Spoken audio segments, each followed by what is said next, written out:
The explosion shattered the morning air like thunder splitting stone. Firmin rolled behind the twisted wreckage of an armored transport. His rifle spitting plasma bursts at the enemy positions dug into the ridge above Glenford Valley. 3 days of brutal fighting had turned this one-screen valley into a hellscape of charred earth and broken machinery. Another blast rocked the ground near his boots. Dirt and shrapnel peppered his armor as he pressed deeper into cover. The Quilixian forces had them pinned down good, their energy weapons carving deadly arcs through the smoke-filled air. His squad of 12 had been reduced to 4 in the last hour alone. Firmin's jaw clenched as he watched Ranulph fall, the young soldier's scream cut short by a pulse beam that turned his chest to vapor. The bastards were picking them off one by one from those rocky positions. Someone had to take out that gun emplacement before they were all dead. He checked his ammunition counter. 30 rounds left, not nearly enough for what he was thinking. The comm unit crackled in his ear. "Looks like we're getting pulled back, Sergeant. Orders just came through." Firmin spat into the dirt. "Like hell we are. Those positions need to be cleared, or the next wave of our people will walk into the same meat grinder." The private's voice carried a nervous edge. "Sir, with respect, we don't have the firepower to. We have something better than firepower. We have human stubbornness and a complete inability to know when we're beaten." Firmin peered around the edge of the transport's hull, studying the enemy positions. The Catharians had made a tactical error, clustering their heavy weapons too close together. One good flanking move could take out half their firebase. It would be suicide for anyone who tried it, but that had never stopped a human before. He keyed his comm.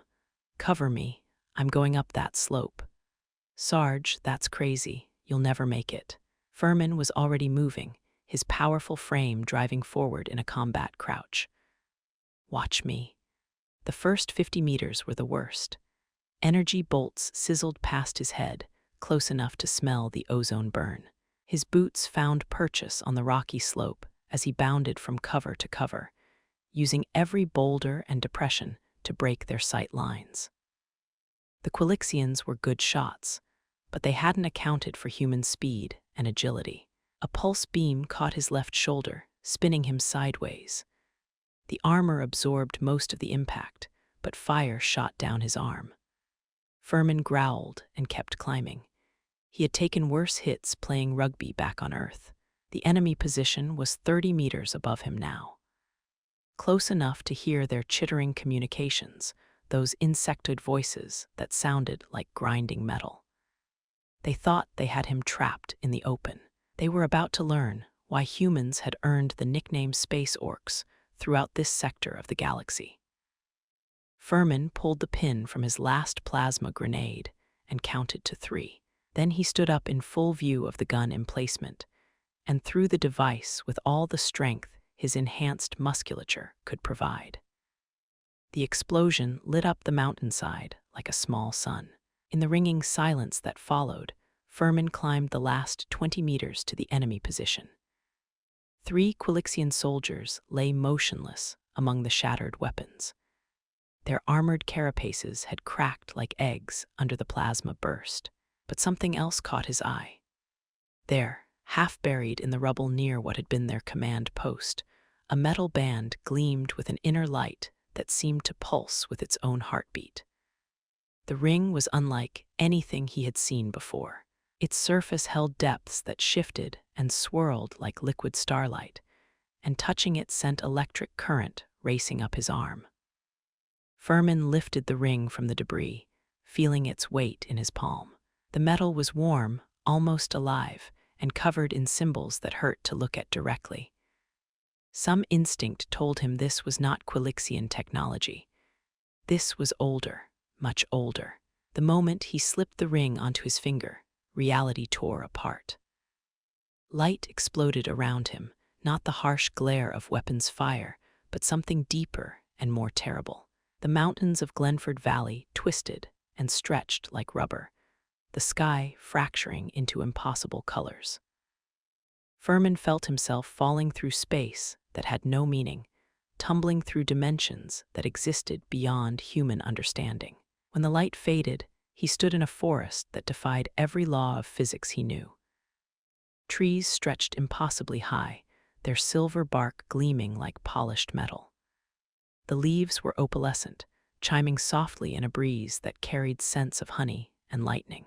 Above him, 3 moons hung in a sky the color of deep purple wine, casting everything in an ethereal glow that made the air itself seem to shimmer. Firmin's combat instincts kicked in before his mind could process what he was seeing. He dropped into a crouch, rifle ready, scanning for threats. The forest was too quiet, too perfect. In his experience, beautiful things were usually the most dangerous. A branch snapped somewhere to his left. He spun toward the sound, finger on the trigger, and froze. Standing 30 meters away between the luminous trees was the most beautiful creature he had ever seen. She was tall and lean, with skin that seemed to glow with inner moonlight. Her hair fell like liquid silver to her waist, and her eyes held depths that rivaled the strange sky above. She also had a sword pointed at his throat and an expression that could have melted armor plating. "You do not belong here, demon." Her voice carried an accent he had never heard, musical, but edged with cold steel. The blade in her hands was unlike any weapon from his dimension, its edge seeming to cut through the air itself. Firmin slowly raised his hands, keeping his rifle pointed away. "Easy there, sweetheart. I'm not looking for trouble." Those luminous eyes narrowed. "You dare call me sweetheart, void spawn? You stink of death and gunpowder. Your very presence pollutes our sacred grove." Gunpowder? Firmin almost laughed despite the blade at his throat. "Lady, I haven't seen actual gunpowder since academy history lessons. This is a plasma rifle, completely different physics." The woman's head tilted slightly, confusion flickering across her perfect features. "You speak strangely for a demon. Where are your claws, your fangs? The legends say your kind tears flesh with tooth and nail." Firmin looked down at himself, taking inventory. His combat armor was scorched and battle-worn, still smoking from the energy hit. To someone who had never seen modern warfare, he probably did look like something that had crawled out of hell. The legends might be a little outdated. He gestured toward the ring on his finger. "This thing brought me here. I was fighting a battle on my world, found this in some alien ruins, and next thing I know I'm standing in your enchanted forest talking to someone who could kill me 6 ways before I blinked. I am no mere someone." Her blade remained steady, but something shifted in her stance. "I am Lyrelith, High Guardian of the Moonwood Realm, and you are either the first human to reach our sanctuary in 3,000 years, or the most elaborate trap our enemies have ever devised." Human, the word seemed to carry weight in this place, spoken like a curse and a prayer combined. Firmin had encountered dozens of alien species in his military career, but he had never heard his own species' name spoken with such a mixture of fear and fascination. "You know about humans?" Lyrelith's perfect composure cracked slightly. "Know about you? Your people are legend here. The void demons who nearly consumed our realm before vanishing into darkness. The space orcs whose fury burned so bright it could be seen across dimensions. Space orcs. There it was again. Firmin was beginning to understand that humans had earned quite a reputation in this corner of the multiverse. Apparently not the kind that got you invited to diplomatic dinners. "Look, I don't know what humans did here 3,000 years ago, but I'm just a soldier trying to get home. If your people have history with mine, maybe we can work something out that doesn't involve that sword." The blade lowered a fraction. "You truly do not know." "Know what?" Lyrelith studied him for a long moment, those impossible eyes searching his face for deception. Finally, she stepped back and sheathed her weapon in a motion too quick to follow. "Come, the council must see you. If you are truly what you claim to be, then the prophecies may have been right. The void demons would return when our realm faces its darkest hour." Prophecies? Firmin fell into step beside her as she led him deeper into the crystal forest. What kind of darkest hour are we talking about? Civil war. Her voice carried the weight of deep sadness. My people have been divided for decades over how to deal with the growing incursions from the Shadow Realm. The traditionalists believe we should seal all portals and isolate ourselves completely. The progressives think we need to make alliances with other dimensions, including yours. And you? I believe we need the fury of the void demons to survive what is coming. But first, you must prove you are not here to destroy us. The path through the forest led to a city that took Firmin's breath away. Towers of living prismatic stone spiraled into the purple sky, connected by bridges that seemed to be made of solidified moonlight. The architecture followed no earthly logic, with buildings that curved and flowed like frozen music. It was beautiful enough to make his soldier's heart ache with wonder. It was also armed to the teeth. Guard posts lined every approach, manned by warriors whose armor gleamed with the same inner light as Lyrillith's skin. Their weapons looked like works of art, but Firmin's tactical eye recognized the burn patterns on the luminous walls nearby. This place had seen combat recently.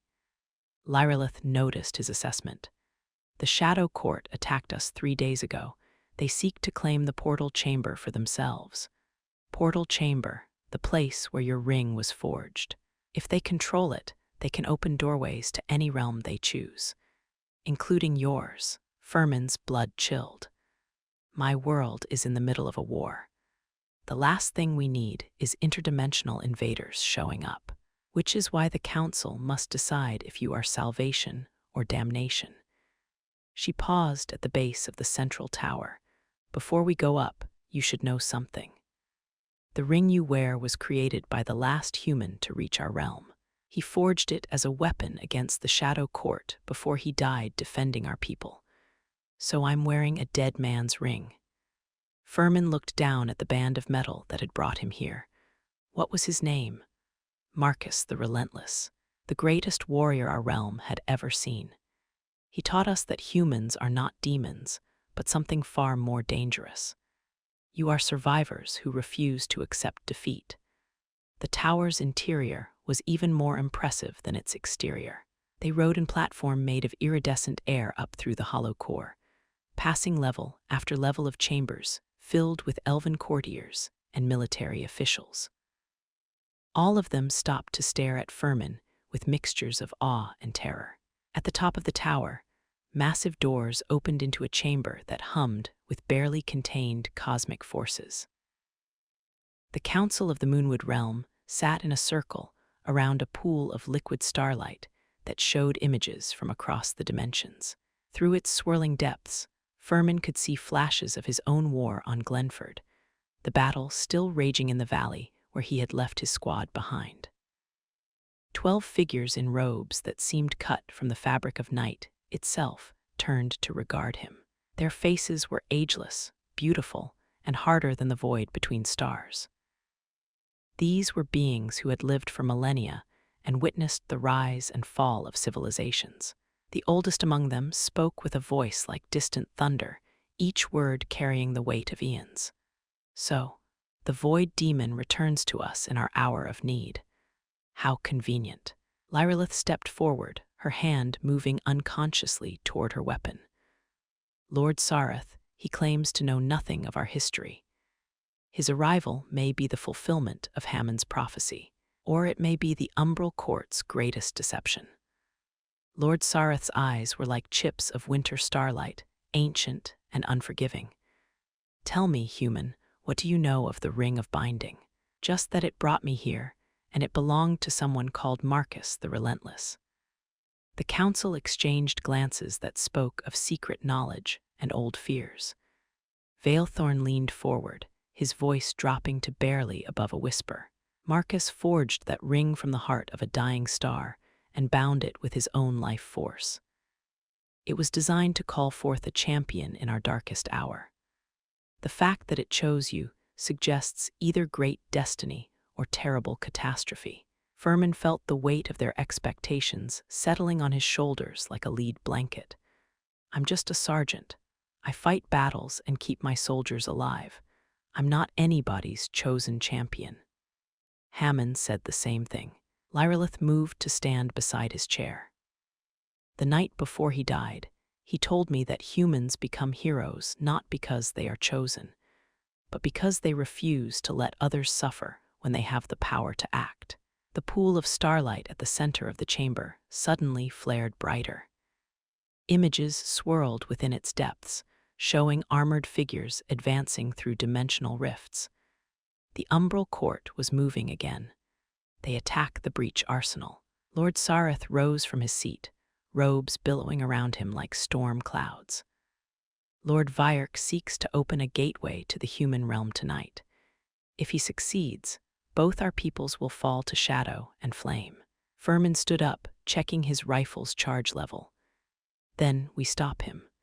With what army? Lord Sareth's laugh held no humor. Half our forces are committed to defending the outer settlements.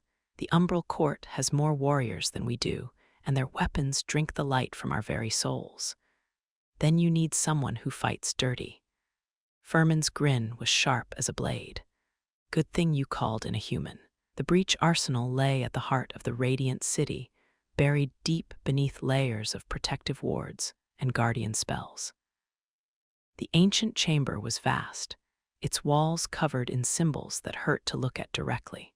In the center, a ring of obsidian pillars surrounded a platform where reality was thin enough to tear. The umbral court had already breached the outer defenses. Firmin counted at least 50 attackers moving through the chamber like living smoke.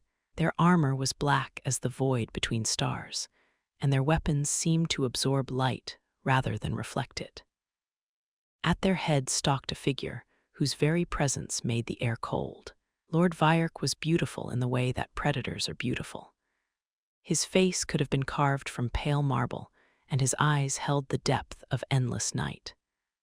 When he spoke, his voice carried the whisper of winter wind through dead leaves. The portal responds to my will.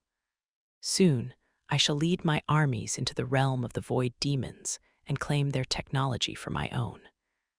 The ring on Firmin's finger grew hot against his skin. Hammond's final gift was reacting to the presence of his old enemy. Images flashed through Firmin's mind, memories that were not his own. He saw the last battle 3,000 years ago, Hammond falling beneath Lord Vyark's blade even as he sealed the portals and saved both realms. Lyrillith crouched beside him in the shadows of the chamber's entrance, her luminous armor reflecting the dying light of ancient wards. The barriers are failing. We have perhaps minutes before he opens the gateway. Her assessment was clinical, delivered with the precision of a warrior who had seen too many battles. 12 defenders against 50 attackers in an open chamber with minimal cover. Any reasonable tactical analysis would call it a massacre waiting to happen. But humans had built their reputation on making unreasonable tactics work. Firmin checked his weapon's charge one final time, feeling the familiar weight of the rifle in his hands. The ring on his finger pulsed with warmth, responding to his rising combat adrenaline. Remember what you said about humans refusing to accept defeat? I remember. Her voice carried the weight of 3 millennia of legends. Good, because I'm about to show you exactly what that looks like. He stepped from the shadows into the breach arsenal, his voice carrying across the vast chamber with the authority of someone who had never learned to back down. Lord Vyark, you want to meet some humans? Let me introduce myself. The umbral court warriors turned as one, their weapons rising like a dark tide. Lord Vyark's beautiful face twisted with surprise and sudden hunger.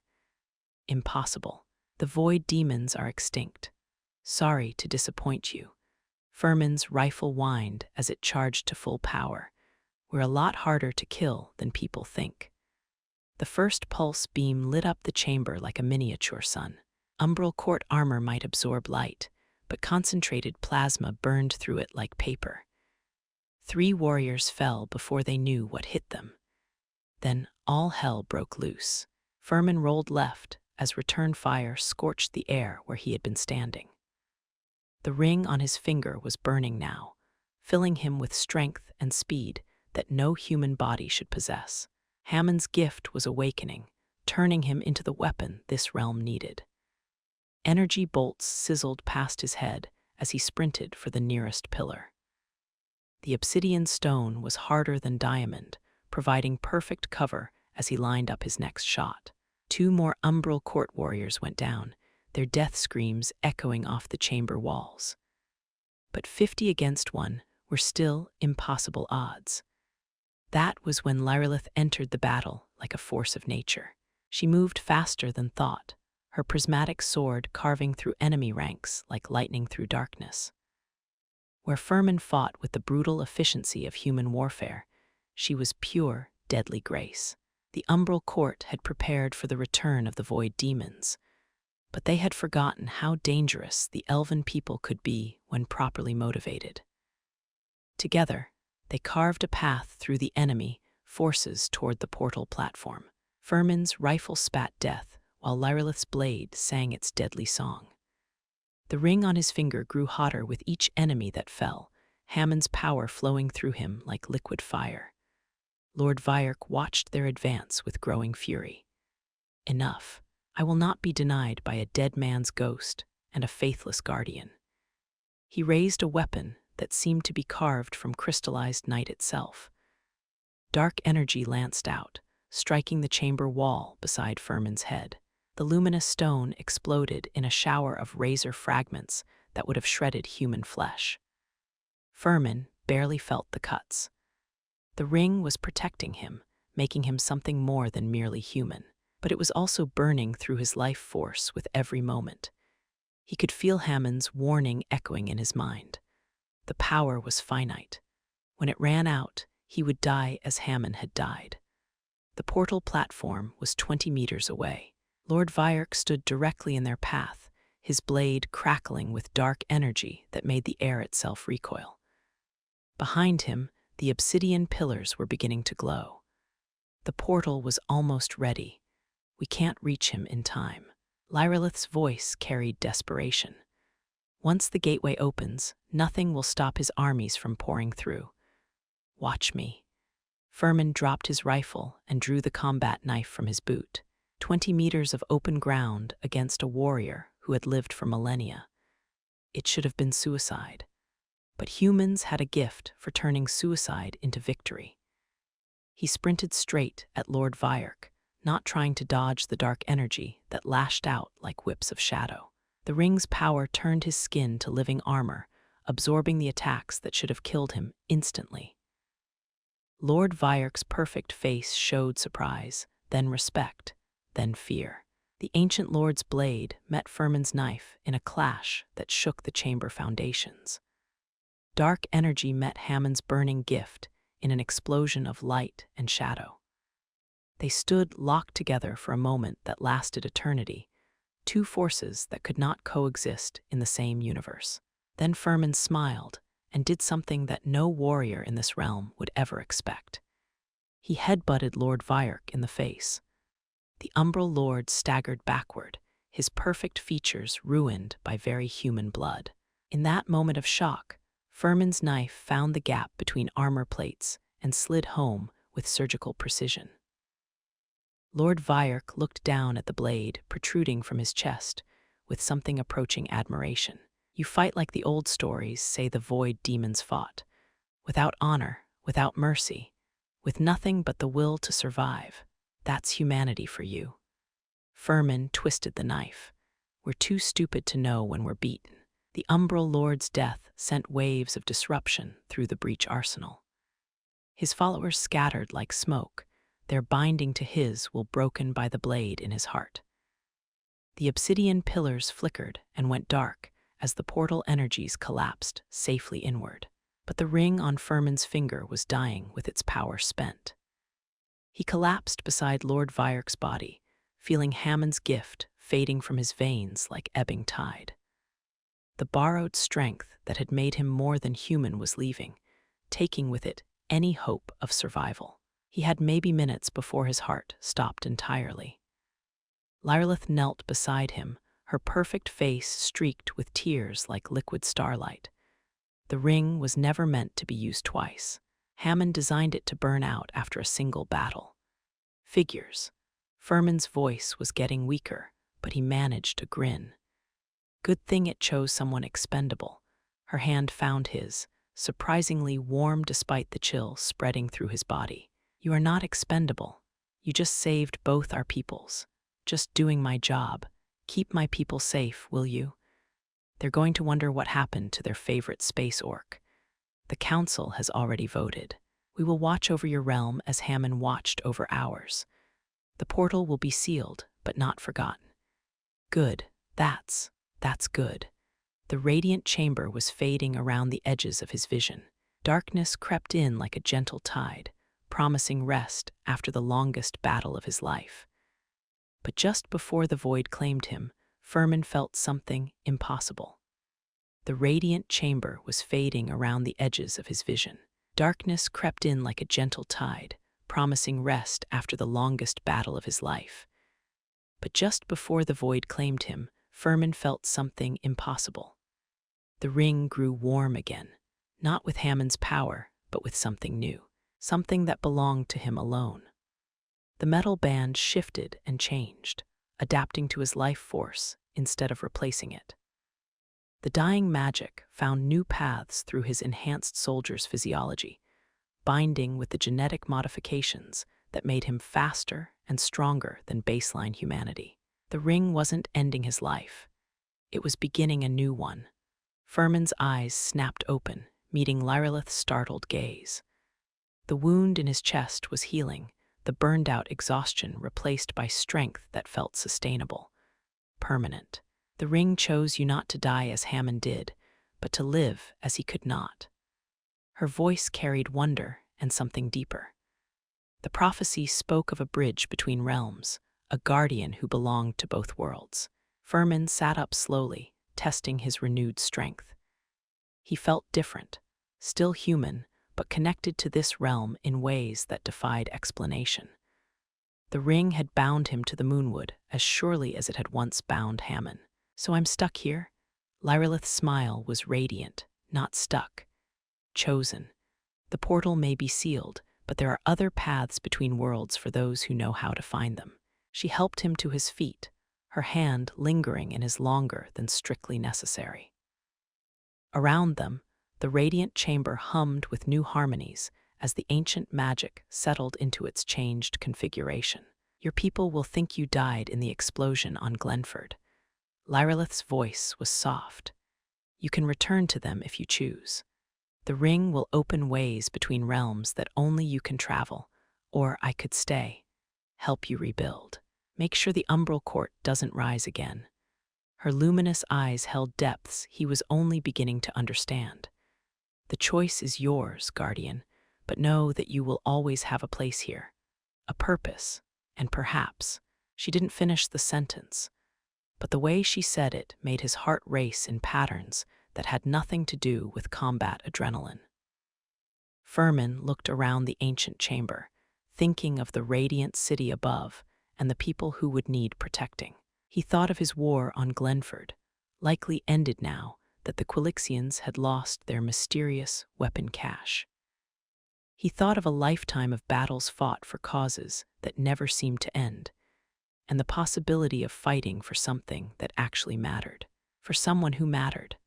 The ring pulsed warm against his finger, showing him glimpses of both worlds, his old life and his new one. The choice was his to make. Firmin looked into Lyrlith's eyes and saw reflected there a future worth fighting for. I think I'll stay a while. Someone needs to teach you people how to fight dirty. Her laugh was like silver bells in moonlight. And someone needs to teach you that not every battle has to end in destruction. Some can end in creation. Outside the chamber, dawn was breaking over the radiant city. 3 moons faded into a sky that promised new beginnings for 2 very different peoples brought together by the courage of warriors who refused to accept defeat. The ring of binding had found its new guardian. and both realms were safer for it.